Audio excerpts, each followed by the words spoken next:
ಗೆಳೆಯರೇ ನಮಸ್ಕಾರ, ಹೇಗಿದ್ದೀರಿ ಎಲ್ರು? ಗೆಳೆಯರೇ, ಬಂಗಾಳದ ಸಿಎಂ ಮಮತಾ ಬ್ಯಾನರ್ಜಿ ತಮ್ಮ ಕಾಲ ಮೇಲೆ ತಾವೇ ಕಲ್ಲನ್ನು ಹಾಕೊಂಡಿದ್ದಾರೆ. ಅದೇನು ಕಂಟಕನೋ ಕರ್ಮನೋ ಗೊತ್ತಿಲ್ಲ. ಅದಕ್ಕೆ ಕಾರಣ ರಾಷ್ಟ್ರಪತಿ ದ್ರೌಪದಿ ಮುರ್ಮು ವಿಚಾರದಲ್ಲಿ ಮಮತಾ ನಡ್ಕೊಂಡಿರೋ ರೀತಿ ದೇಶದ ಇತಿಹಾಸದಲ್ಲೇ ಇಲ್ಲಿವರೆಗೆ ಮತ್ತು ಇನ್ನು ಮುಂದೆ ಇಂತಹ ಮನಸ್ಥಿತಿ ಇರೋ ನಾಯಕರೇ ಬರಲ್ಲ ಅನ್ಸುತ್ತೆ. ಬರಲೂಬಾರ್ದು. ಪ್ರತಿ ವಿಷಯದಲ್ಲೂ ರಾಜಕೀಯ ಮಾಡೋ ಮಮತಾ ಈಗ ರಾಷ್ಟ್ರಪತಿ ಅವರಿಗೆ ಅಗೌರವ ನೀಡಿರೋದು ತನಿಖೆ ನಡೀತಾ ಇದೆ. ಮಮತಾ ಅನ್ನೋ ಹೆಣ್ಣು ರೂಪದ ರಾಕ್ಷಸಿ ಮಾಡಿರೋದಕ್ಕೆ ಆಕ್ರೋಶ ವ್ಯಕ್ತ ಆಗ್ತಾ ಇದೆ. ಅದು ಅಧಿಕಾರವನ್ನು ಕಳೆದುಕೊಳ್ಳೋ ಮಟ್ಟವನ್ನು ತಲುಪಿದೆ. ಆದರೆ ತಪ್ಪು ಮಾಡಿರೋ ಮಮತಾ ಅಯ್ಯೋ ನಾನೇನು ಮಾಡಿಲ್ಲ ಅಂತ ಎಲ್ಲರಿಗೂ ಕೌಂಟರ್ ಕೊಡ್ತಾ ಇದ್ದಾರೆ. ಅದಕ್ಕಾಗಿ ಹಳೆಯ ಫೋಟೋಗಳನ್ನು ಬಳಕೆ ಮಾಡಿಕೊಂಡು ಫೋಟೋಗಳನ್ನೇ ಅಸ್ತ್ರಗಳನ್ನಾಗಿ ತೋರಿಸ್ತಾ ಇದ್ದಾರೆ.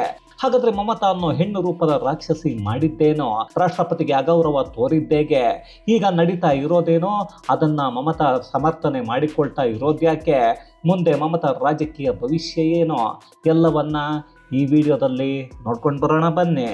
ಗೆಳೆಯರೆ, ಭಾರತದಲ್ಲಿ ಅತಿ ಹೆಚ್ಚು ಆರೋಪಗಳನ್ನು ಹೊತ್ಕೊಂಡು ಸಿಎಂ ಆಗಿ ಮುಂದುವರಿತಾ ಇರೋ ಏಕೈಕ ವ್ಯಕ್ತಿ ಅಂದ್ರೆ ಅದು ಬಂಗಾಳದ ಮುಖ್ಯಮಂತ್ರಿ ಮಮತಾ ಬ್ಯಾನರ್ಜಿ. ಅದನ್ನು ಮಮತಾ ಬ್ಯಾನರ್ಜಿ ಆಡಳಿತ ವೈಖರಿಯನ್ನ ಅರಿತವರಿಗೆ ಖಂಡಿತ ಗೊತ್ತಿರುತ್ತೆ. ಈಗ ಮತ್ತೊಮ್ಮೆ ಅದು ಸಾಬೀತಾಗ್ತಾ ಇದೆ.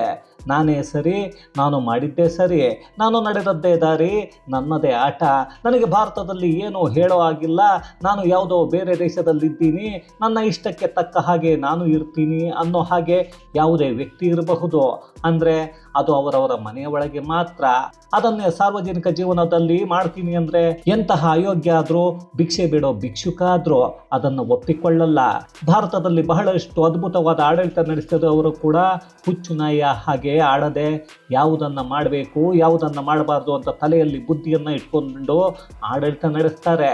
ಆದರೆ ಬಂಗಾಳದ ಸಿಎಂ ಮಮತಾ ಮಾತ್ರ ಎಲ್ಲದಕ್ಕೂ ಉಲ್ಟಾ. ಅದ್ಯಾಕೆ ಉಲ್ಟಾ ಆದ್ರು ಅನ್ನೋದೇ ಗೊತ್ತಾಗ್ತಿಲ್ಲ ರೀ. ಅದೇನು ಸಹವಾಸ ದೋಷನೋ ಏನೋ ಗೊತ್ತಿಲ್ಲಪ್ಪ. ಅಂದರೆ ತದ್ವಿರುದ್ಧವಾಗಿ ಎಲ್ಲವನ್ನ ಮಾಡ್ತಾ ಇರ್ತಾರೆ. ಇಲ್ಲಿ ನಾನು ಹೇಳ್ತಾ ಇರೋದನ್ನ ಇಲ್ಲ ಇದೆಲ್ಲ ಸುಳ್ಳು ಅಂತ ಹೇಳೋದಕ್ಕೂ ಏನು ಉಳ್ಕೊಂಡಿಲ್ಲ. ಹಾಗೇನಾದರೂ ಯಾವನಾದರೂ ಹೇಳಿದರೆ ಅವನು ಹುಚ್ಚಾಗಿರ್ತಾನೆ ಅಷ್ಟೇ. ಅದಕ್ಕೆ ಕಾರಣ ಅಂದರೆ ಮಮತಾ ಬ್ಯಾನರ್ಜಿ ದೇಶದ ರಾಷ್ಟ್ರಪತಿ ದ್ರೌಪದಿ ಮುರ್ಮು ಅವರಿಗೆ ಅವಮಾನ ಮಾಡಿದ್ದಾರೆ. ಅದನ್ನು ಅವರದ್ದೇ ಸರ್ಕಾರ ಮಾಡಿದೆ. ಅದು ದೊಡ್ಡ ವಿವಾದ ಕೂಡ ಆಗಿದೆ. ಅದರ ಚರ್ಚೆಗಳು ಈಗ ಇಡೀ ದೇಶದಲ್ಲಿ ನಡೀತಾ ಇವೆ. ಬಂಗಾಳಕ್ಕೆ ದ್ರೌಪದಿ ಮುರ್ಮು ಅವರು ಭೇಟಿಯನ್ನು ನೀಡಿದ್ರು. ಅಲ್ಲಿ ಶಿಷ್ಟಾಚಾರ ಉಲ್ಲಂಘನೆ ಆಗಿದೆ. ಮೊದಲು ಮುರ್ಮು ಅವರ ಕಾರ್ಯಕ್ರಮ ಬಂಗಾಳದ ಬಿಜಾ ನಗರದಲ್ಲಿ ನಿಗದಿಯಾಗಿತ್ತು. ಅದು ಇದ್ದಕ್ಕಿದ್ದ ಹಾಗೆ ಬಾಗ್ಬೋಗ್ರಾ ಬಳಿಯ ಗೋಸಾಯಿಪುರಕ್ಕೆ ಸ್ಥಳಾಂತರ ಆಗತ್ತೆ. ಅಲ್ಲಿ ರಾಷ್ಟ್ರಪತಿ ಮುರ್ಮು ಅವರಿಗೆ ಶೌಚಾಲಯವನ್ನು ನಿಗದಿಪಡಿಸಲಾಗಿತ್ತು. ಆದರೆ ಕರ್ಮ ಅಂದರೆ ಆ ಶೌಚಾಲಯದಲ್ಲಿ ನೀರಿನ ವ್ಯವಸ್ಥೆಯೇ ಇರಲಿಲ್ಲ. ಗೋಸಾಯಿಪುರಕ್ಕೆ ಹೋಗೋ ಹಾದಿಯಲ್ಲಿ ಕೊಳಚೆ, ಕಸ, ಗಲೀಜು ಎಲ್ಲವೂ ಹಾಗೇ ಇತ್ತು. ಅದೆಲ್ಲ ಗೊತ್ತಿದ್ರೂ ಅದೇ ಸ್ಥಳವನ್ನು ಮಮತಾ ಸರ್ಕಾರ ನಿಗದಿಯನ್ನ ಮಾಡಿತ್ತು. ಇದೆಲ್ಲವನ್ನ ಗಮನಿಸಿರೋ ಡಾರ್ಜಿಲಿಂಗ್ ಜಿಲ್ಲಾಧಿಕಾರಿ ಸಿಲಿಗುರಿ ಪೊಲೀಸ್ ಠಾಣೆಯ ಹೆಚ್ಚುವರಿ ಪೊಲೀಸ್ ಅಧಿಕಾರಿ ವಿರುದ್ಧ ಕ್ರಮಕ್ಕೆ ಮುಂದಾಗಿದ್ದಾರೆ. ಈ ವಿಷಯಕ್ಕೆ ಸಂಬಂಧಪಟ್ಟ ಹಾಗೆ ಎಲ್ಲವನ್ನ ಕೇಂದ್ರ ಸರ್ಕಾರ ಮಾನಿಟರಿಂಗ್ ಮಾಡ್ತಾ ಇರುತ್ತೆ. ಈಗ ಪಶ್ಚಿಮ ಬಂಗಾಳ ಗೃಹ ಇಲಾಖೆ ಸ್ಪಷ್ಟನೆಯನ್ನ ಕೊಡಿ ಅಂತ ಕೇಳ್ತಾ ಇದೆ. ಇದರ ಜೊತೆಗೆ ರಾಷ್ಟ್ರಪತಿ ಮುರ್ಮು ವಿಮಾನ ನಿಲ್ದಾಣಕ್ಕೆ ಬಂದಿಳಿದಾಗ ಸರ್ಕಾರದ ಕಡೆಯಿಂದ ಯಾವುದೇ ಮಂತ್ರಿಗಳು ಸ್ವಾಗತಿಸೋಕೆ ಬಂದಿರಲಿಲ್ಲ. ನಿಯಮಗಳ ಪ್ರಕಾರ ಖುದ್ದು ಮುಖ್ಯಮಂತ್ರಿ ಅಲ್ಲಿ ಇರಬೇಕಾಗತ್ತೆ ಅಥವಾ ಹಿರಿಯ ಮಂತ್ರಿಗಳು ಬರಬೇಕಾಗತ್ತೆ.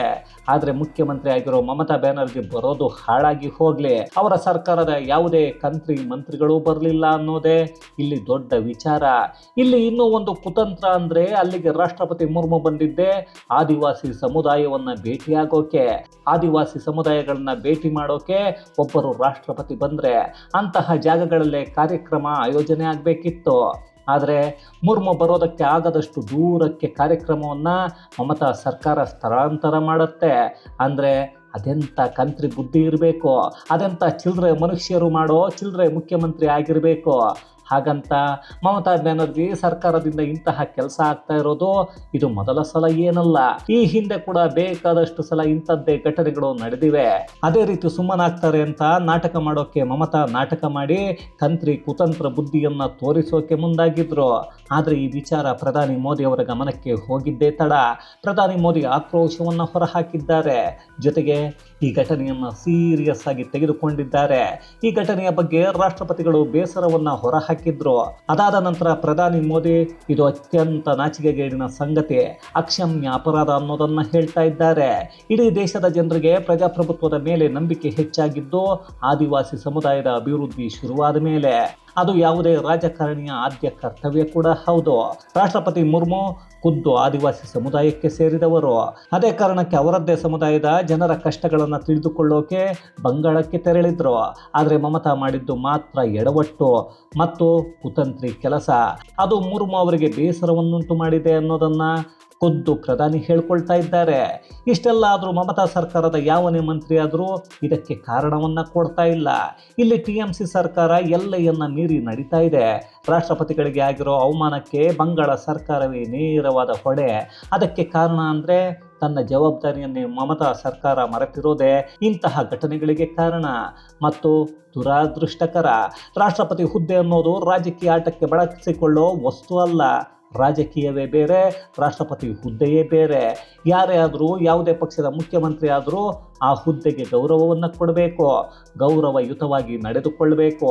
ಸ್ವಲ್ಪ ಪ್ರಜ್ಞೆಯನ್ನು ಇಟ್ಟುಕೊಳ್ಳೋ ಕೆಲಸವನ್ನು ಬಂಗಾಳ ಸರ್ಕಾರ ಇಟ್ಟುಕೊಳ್ಳುತ್ತೆ ಅಂತ ಅಂದುಕೊಂಡಿದ್ದೀನಿ ಅನ್ನೋದನ್ನು ನಾನು ಹೇಳ್ತಾ ಇಲ್ಲ, ಪ್ರಧಾನಿ ಮೋದಿ ಹೇಳಿದ್ದಾರೆ. ಅದು ಬಟ್ಟೆಯಲ್ಲಿ ಮೆಟ್ಟನ್ನು ಸುತ್ತಿ ಹೊಡೆಯೋದು ಅಂತಾರಲ್ಲ, ಹಾಗೆ ಆಗಿದೆ ಈಗ ಸದ್ಯಕ್ಕೆ ಮಮತಾ ಬ್ಯಾನರ್ಜಿಗೆ. ಇದೇ ವಿಚಾರವನ್ನು ಸಾರ್ವಜನಿಕ ಸಮಾವೇಶದಲ್ಲಿ ಮಾತಾಡಿರೋ ಮೋದಿ, ಅಂತಾರಾಷ್ಟ್ರೀಯ ಮಹಿಳಾ ದಿನಾಚರಣೆಯ ದಿನವೇ ಮಹಿಳಾ ಮುಖ್ಯಮಂತ್ರಿ ಇರೋ ರಾಜ್ಯದಲ್ಲಿ ಮಹಿಳಾ ರಾಷ್ಟ್ರಪತಿಗೆ ಅವಮಾನ ಆಗಿದೆ. ಇದು ಭಾರತದ ಸಂವಿಧಾನ ಮತ್ತು ಭಾರತೀಯ ಸ್ತ್ರೀ ಶಕ್ತಿಗೆ ಆಗಿರೋ ಅವಮಾನ ಅಂತ ಟೀಕೆಯನ್ನು ಮಾಡ್ತಾ ಇದ್ದಾರೆ. ಯಾವುದೇ ಸಮಯದಲ್ಲೂ ಇಂತಹ ಘಟನೆ ನಡೆದರೆ ಅದು ಆಕ್ಷೇಪಾರ್ಹ. ಅಂಥದ್ರಲ್ಲಿ ಬಂಗಾಳ ಚುನಾವಣೆಯ ಸಮಯದಲ್ಲಿ ಹೀಗೆಲ್ಲ ಆಗ್ತಾ ಇದೆ ಅಂತ ಅಂದರೆ ಅದು ಮಮತಾ ಪಕ್ಷಕ್ಕೆ ದೊಡ್ಡ ಮಟ್ಟದ ಹೊಡೆತವನ್ನು ಕೊಡುತ್ತೆ ಅನ್ನೋ ಚರ್ಚೆಗಳು ಈಗ ನಡೀತಾ ಇವೆ. ಇನ್ನು ಅದೆಂಥ ದೊಡ್ಡ ತಪ್ಪನ್ನು ಮಾಡಿದ್ರು ಅದನ್ನು ಸಮರ್ಥನೆ ಮಾಡಿಕೊಳ್ಳೋದ್ರಲ್ಲಿ ಮಮತಾ ಬ್ಯಾನರ್ಜಿ ನಿಸ್ಸೀಮರು ಅನ್ನೋದನ್ನು ಅವರನ್ನು ಹತ್ತಿರದಿಂದ ಕಂಡವರಿಗೆ ಗೊತ್ತೇ ಇರುತ್ತೆ. ಈಗ ಕೂಡ ಅದೇ ಆಗ್ತಾ ಇದೆ. ಇಲ್ಲಿ ಮಮತಾ ಹೇಳ್ತಾ ಇರೋದು, ಅಯ್ಯೋ ನಮ್ಮ ಸರ್ಕಾರದ ತಪ್ಪೇನೂ ಇಲ್ಲ ರೀ, BJP ರಾಷ್ಟ್ರಪತಿಯನ್ನು ಮುಂದೆ ಇಟ್ಕೊಂಡು ರಾಜಕೀಯ ಮಾಡ್ತಾ ಇದೆ, ನಾವು ವ್ಯವಸ್ಥೆಗಳು ಸರಿ ಇಲ್ಲ ಅಂತ ರಾಷ್ಟ್ರಪತಿ ಕಚೇರಿಗೆ ಮೊದಲೇ ತಿಳಿಸಿದ್ದೀವಿ. ಅದು ಅಲ್ಲದೆ ಇಂಟರ್ನ್ಯಾಷನಲ್ ಸ್ಯಾಂಟಲ್ ಕೌನ್ಸಿಲ್ ಅನ್ನೋದು ಖಾಸಗಿ ಸಂಘಟನೆ. ಅವರು ಆದಿವಾಸಿಗಳ 9ನೇ ಸಮಾವೇಶಕ್ಕೆ ರಾಷ್ಟ್ರಪತಿಗಳಿಗೆ ಆಹ್ವಾನವನ್ನು ನೀಡಿದರು. ಆದರೆ ಜಿಲ್ಲೆಯ ಮ್ಯಾಜಿಸ್ಟ್ರೇಟ್ ಯಾವುದೇ ವ್ಯವಸ್ಥೆಗಳು ಸರಿಯಾಗಿಲ್ಲ, ಜೊತೆಗೆ ಸರಿಯಾದ ಭದ್ರತೆ ಇಲ್ಲ ಅನ್ನೋದನ್ನು ತಿಳಿಸಿದ್ರು. ಅದೆಲ್ಲವನ್ನು ಕರೆ ಮಾಡಿ ತಿಳಿಸಲಾಗಿದೆ. 5ನೇ ತಾರೀಕು ಖುದ್ದು ರಾಷ್ಟ್ರಪತಿಗಳ ಕಾರ್ಯದರ್ಶಿ ಕೂಡ ಸ್ಥಳಕ್ಕೆ ಭೇಟಿ ನೀಡಿ ಅಲ್ಲಿ ವ್ಯವಸ್ಥೆಗಳು ಸರಿ ಇಲ್ಲ ಅಂತ ಹೇಳಿದ್ರು. ಅದರಲ್ಲಿ ನಮ್ಮ ಸರ್ಕಾರದ ತಪ್ಪೇನಿದೆ ಅಂತ ಕೇಳ್ತಾ ಇದ್ದಾರೆ. ಜೊತೆಗೆ ಪ್ರೋಟೋಕಾಲ್ ಅಂದರೆ ಶಿಷ್ಟಾಚಾರ ಉಲ್ಲಂಘನೆಯ ಬಗ್ಗೆ ಮಾತಾಡಿರೋ ಮಮತಾ, ರಾಷ್ಟ್ರಪತಿ ಬಂದಾಗ ಸಿಲಿಗುರಿ ಮುನಿಸಿಪಲ್ ಕಾರ್ಪೊರೇಷನ್ ಮೇಯರ್ ಮತ್ತು ಡಾರ್ಜಿಲಿಂಗ್ ಜಿಲ್ಲಾಧಿಕಾರಿ ಹಾಗೆಯೇ ಸಿಲಿಗುರಿ ಪೊಲೀಸ್ ಕಮಿಷನರ್ ಕೂಡ ಅಲ್ಲೇ ಇದ್ರು. ಬಂಗಾಳ ಸರ್ಕಾರ ಆ ಕಾರ್ಯಕ್ರಮದ ಭಾಗ ಆಗಿರಲಿಲ್ಲ. ಅದೇ ಕಾರಣಕ್ಕೆ ನಮ್ಮ ಯಾವುದೇ ಮಂತ್ರಿಗಳು ತೆರಳಿಲ್ಲ. ಅದು ಹೇಗೆ ಶಿಷ್ಟಾಚಾರ ಉಲ್ಲಂಘನೆ ಆಗತ್ತೆ? ಇಲ್ಲಿ ಶಿಷ್ಟಾಚಾರ ಉಲ್ಲಂಘನೆ ಆಗಿಲ್ಲ ಅಂತಿದ್ದಾರೆ. ಮಾಧ್ಯಮದವರು ಮಮತಾ ಬ್ಯಾನರ್ಜಿ ಅವರನ್ನ ನೀವು ಯಾಕೆ ಆ ಕಾರ್ಯಕ್ರಮಕ್ಕೆ ಹೋಗಿಲ್ಲ ಅಂತ ಕೇಳಿದ್ರೆ, ರಾಷ್ಟ್ರಪತಿ ಹುದ್ದೆಯನ್ನು ಬಳಕೆ ಮಾಡಿಕೊಂಡು BJP ರಾಜಕೀಯ ಮಾಡ್ತಾ ಇದೆ, ಇದು ಆ ಹುದ್ದೆಗೆ ಅವಮಾನ ಮಾಡಿದ ಹಾಗೆ, ತಮ್ಮ ಅಜೆಂಡಾವನ್ನ ಬಿತ್ತೋಕೆ ರಾಷ್ಟ್ರಪತಿಗಳನ್ನ ಬಳಕೆ ಮಾಡಿಕೊಳ್ತಾ ಇದ್ದಾರೆ, ಅದಕ್ಕೆ ನಾವು ಹೋಗಿಲ್ಲ ಅಂತಾರೆ. ಅಲ್ಲ ರೀ, ಇಲ್ಲಿ ನಡೆದಿರೋದು ಆದಿವಾಸಿ ಸಮುದಾಯದವರನ್ನ ಮೇಲೆತ್ತೋ ಒಂದು ಕಾರ್ಯಕ್ರಮ. ಅದನ್ನು ಆಯೋಜನೆ ಮಾಡಿರೋದು ಖಾಸಗಿ ಸಂಸ್ಥೆಯೇ ಇರಬಹುದು. ಅದು ಹೇಗೆ ಅಜೆಂಡಾ ಅಥವಾ ರಾಜಕೀಯ ಆಗತ್ತೆ? ಕೊನೆಗೆ ಮಮತಾ ಅಲ್ಲಿಗೆ ಹೋಗಿದ್ರೆ ಮುಖ್ಯಮಂತ್ರಿ ಆದರೂ ಬಂದಿದ್ರು ಅನ್ನೋದನ್ನ ಅಲ್ಲಿನ ಜನರು ನೆನಪು ಮಾಡಿಕೊಳ್ತಾ ಇದ್ರು. ಇದೇ ಮಮತಾ ಈಗ ರಂಜಾನ್ ಸಮಯದಲ್ಲಿ ಬಹಳಷ್ಟು ಖಾಸಗಿ ಕಾರ್ಯಕ್ರಮಗಳಿಗೆ ಹೋಗ್ತಾರೆ, ಅಲ್ಲಿ ಊಟವನ್ನು ಜಡಿತಾರೆ. ಅದು ಮುಸಲ್ಮಾನರನ್ನ ಮೇಲೆತ್ತೋ ಕಾರ್ಯಕ್ರಮ ಆಗಿರಲ್ಲ, ಅಲ್ಲಿ ತಿನ್ನೋ ಕೆಲಸ ಮಾತ್ರ ನಡೆಯುತ್ತೆ. ಆದರೂ ಓಲೈಕೆ ಮಾಡೋಕೆ ಹೋಗ್ತಾರಲ್ಲ, ಅದು ಮಮತಾ ಬ್ಯಾನರ್ಜಿ ಅಜೆಂಡಾ ಅಂದರೆ ಓಕೆ, ಒಪ್ಕೊಳ್ತಾರೆ. ಅದೇ ಒಂದು ಸಮುದಾಯವನ್ನು, ಅದರಲ್ಲೂ ಆದಿವಾಸಿ ಸಮುದಾಯವನ್ನು ಮೇಲೆತ್ತೋ ಕಾರ್ಯಕ್ರಮ ನಮಗೆ ಸೇರಿದ್ದಲ್ಲ, ಅದು ಅಜೆಂಡಾ ಅಂದರೆ ಇಂತಹ ಮುಖ್ಯಮಂತ್ರಿಗೆ ಅದೇನು ತಗೊಂಡು ಹೊಡಿಬೇಕು ಅನ್ನೋದನ್ನು ನೀವೇ ಕಮೆಂಟ್ಸಲ್ಲಿ ತಿಳಿಸಿಪ್ಪ. ಇವರು ಹಿಂದುಳಿದ ವರ್ಗದ ಜನರನ್ನು ಉದ್ಧಾರ ಮಾಡ್ತಾರಂತೆ, ಅದನ್ನು ಇಡೀ ದೇಶದ ಜನರು ನಂಬಬೇಕಂತೆ. ಇದಕ್ಕಿಂತ ಕರ್ಮ ಇನ್ನೊಂದಿದೆಯಾ?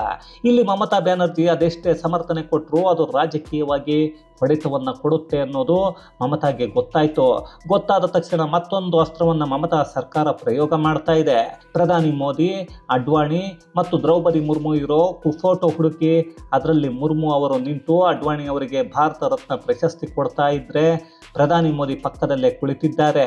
ಈಗ ಅದನ್ನೇ ತೋರಿಸಿ ಇವರು ಮುರ್ಮು ಅವರನ್ನು ನಿಲ್ಲಿಸಿಕೊಂಡು ಅವರ ಮುಂದೆ ಹೇಗೆ ಅಗೌರವ ಕೊಟ್ಟಿದ್ದಾರೆ, ಇವರೇ ಕುತ್ಕೊಂಡಿದ್ದಾರೆ ನೋಡಿ ನೋಡಿ ಅಂತಿದ್ದಾರೆ, ಅವರೇ ಹೀಗೆಲ್ಲ ಮಾಡಿ ನಮ್ಮ ಮೇಲೆ ಆರೋಪ ಮಾಡ್ತಾ ಇದ್ದಾರೆ ಅಂತಿದ್ದಾರೆ. ಆದರೆ ಆ ಫೋಟೋದ ಫ್ಯಾಕ್ಟ್ ಚೆಕ್ ನಡೆಸಿದರೆ ಅದು ಮಮತಾಗೆ ಉಲ್ಟಾ ಹೊಡಿತಾ ಇದೆ. ಆ ಪೂರ್ತಿ ವಿಡಿಯೋದಲ್ಲಿ ರಾಷ್ಟ್ರಪತಿ ಮುರ್ಮು, ಅಡ್ವಾಣಿ ಮತ್ತು ಪ್ರಧಾನಿ ಮೋದಿ ಕುಳಿತಿದ್ದಾರೆ. ಕೇವಲ ಪ್ರಶಸ್ತಿ ನೀಡುವಾಗ ಮಾತ್ರ ಮುರ್ಮು ಅವರು ಎದ್ದಿದ್ದಾರೆ. ಅದಾದ ನಂತರ ಮತ್ತೆ ಕುಳಿತು ಮಾತಾಡಿದ್ದಾರೆ. ಆದರೆ ಮಮತಾ ಟೀಮ್ ಏನೋ ಮಾಡೋಕ್ಕೆ ಹೋಗಿ ಎಷ್ಟು ಬೇಕೋ ಅಷ್ಟನ್ನು ಮಾತ್ರ ತೋರಿಸೋಕೆ ಹೋಗಿ ಈಗ ಸಿಕ್ಕಿಬಿದ್ದಿದೆ. ಇಲ್ಲಿ ಮಮತಾ ಅನ್ನೋ ಹೆಂಗಸಿನ ಚಾಡಿ ಇಡೀ ಅವರ ಪಕ್ಷದಲ್ಲಿರೋ ಎಲ್ಲ ಮಂತ್ರಿಗಳಿಗೂ ಬಂದಿದೆ. ಅದಕ್ಕೆ ಈ ಬಾರಿಯ ಚುನಾವಣೆಯಲ್ಲಿ ಅಲ್ಲಿನ ಮತದಾರರು ಅದ್ಯಾವ ರೀತಿ ಉತ್ತರವನ್ನು ಕೊಡ್ತಾರೆ ಅನ್ನೋದನ್ನು ಕಾದು ನೋಡಬೇಕು ಅಷ್ಟೇ. ಇಲ್ಲಿ ಯಾವುದೇ ರಾಜಕಾರಣಿ ಆಗಲಿ, ಯಾವುದೇ ಮುಖ್ಯಮಂತ್ರಿ ಆಗಲಿ ರಾಷ್ಟ್ರಪತಿ ಹುದ್ದೆಗೆ ಗೌರವ ಕೊಡೋದನ್ನು ಮೊದಲು ಕಲಿತುಕೊಳ್ಳಬೇಕು. ಅದನ್ನು ಬಿಟ್ಟು ಅಗೌರವ ತೋರಿಸಿದರೆ ಅದು ಭಾರತದ ಸಂವಿಧಾನಕ್ಕೆ ತೋರಿಸುವ ಅಗೌರವ ಆಗುತ್ತೆ. ಭಾರತದ ಸಂವಿಧಾನಕ್ಕೆ ಗೌರವ ನೀಡದವರು ಇದ್ದು ಸತ್ತ ಹಾಗೆ ಅಷ್ಟೇ. ಇದು ಗೆಳೆಯರೆ, ಮಮತಾ ಅನ್ನೋ ಹೆಣ್ಣು ರೂಪದ ರಾಕ್ಷಸಿ ರಾಷ್ಟ್ರಪತಿ ದ್ರೌಪದಿ ಮುರ್ಮು ಅವರಿಗೆ ಅವಮಾನ ಮಾಡಿ ಅದನ್ನು ಕೌಂಟರ್ ಕೊಡೋಕೆ ಹೋಗಿ ಮಾಡಿಕೊಂಡಿರೋ ಎಡವಟ್ಟಿನ ಕುರಿತಾದ ಒಂದಷ್ಟು ವಿಚಾರಗಳು ಮತ್ತಷ್ಟು ವಿಶೇಷತೆಗಳೊಂದಿಗೆ ಮುಂದಿನ ವಿಡಿಯೋದಲ್ಲಿ ಭೇಟಿಯಾಗೋಣ. ಅಲ್ಲಿಯವರೆಗೂ ಕನ್ನಡವೇ ಸತ್ಯ, ಕನ್ನಡವೇ ನಿತ್ಯ.